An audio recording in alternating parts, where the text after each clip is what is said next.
Pois un orgullo, non? Sobre todo un orgullo, porque os que agora estamos neste mundo penso que temos moito que agradecer aos que estiveron antes, non? Que foi os que fixeron posible que isto todo avanzase, que probablemente nós hoxe podamos disfrutar tanto do fútbol con moitos máis medios dos que disfrutaron eles no seu día.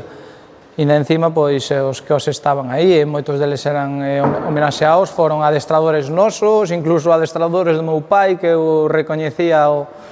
o ver como os homenaxeaban, e penso que é moi merecido e que é moi de valorar e que hai que felicitar a Real Federación Galega porque esta xente que te la presente, porque realmente todo o fútbol que estamos cansados de ver cada fin de semana e os que copan as cámaras e os momentos de televisión e de radio e de prensa ten lugar gracias a ese outro fútbol e gracias a toda esta xente que traballa todos os domingos e que destina casi a cambio de nada pois a paixón da súa vida que é o fútbol.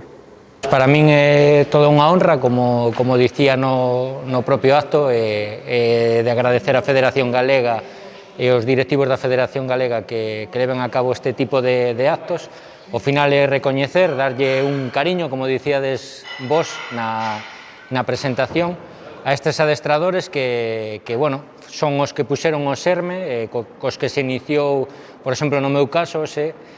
facíase a homenaxe ao que foi o meu primeiro entrenador no Club Deportivo Ourense. Esta é unha mostra, non, de todos estes adestradores que lle dedican moitas horas a traballar cos rapaces no fútbol amateur, e creo que era un acto que se debía levar a cabo e, por lo tanto, creo que a iniciativa que se levou a cabo hoxe aquí en Ourense foi moi acertada. Esto supone mucho. Primero ya quisiera hacer un agradecimiento muy grande al comité de entrenadores y a la federación, porque bueno, los que ya tenemos una edad y somos un poco veteranos, que nos reconozcan todos estos años que hemos estado por ahí, por muchos campos de fútbol, haciendo kilómetros con el coche, pues a estas alturas que ya un poco vamos dejando el fútbol es una gran satisfacción.